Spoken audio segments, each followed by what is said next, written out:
Hello, my name's Harry Cave, and I'm going to talk through the new additions of user-defined materials in Oasys 20.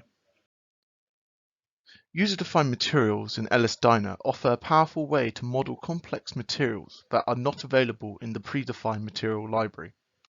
Materials 41 to 50 are reserved for user-defined material cards. You have the flexibility to implement your own material models, or use third-party material models through the use of external material subroutines.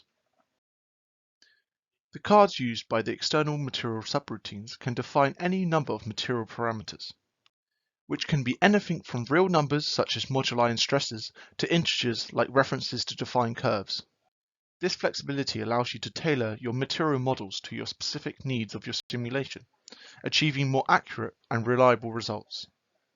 However, because the material subroutines are external to Oasys Primer, the software doesn't automatically know what the various material parameters mean. To address this, you can use CSV configuration files within Primer to specify titles and field types for your user-defined materials, making it easier to manage and update your models. In addition to providing a more structured and intuitive way to define field titles and types for user-defined materials, CSV configuration files also enable a more accurate model checking within Primer. With the CSV configuration files, you can easily manage and update your models, reducing the likelihood of errors. Whether you're implementing your own material models or using third-party models, the CSV configuration files help you achieve the accuracy and reliability you need to meet your simulation goals.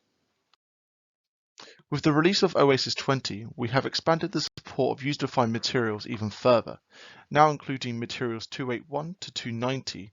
This gives you more flexibility to implement your own material models or use third-party models. Thank you for watching this video on user-defined materials.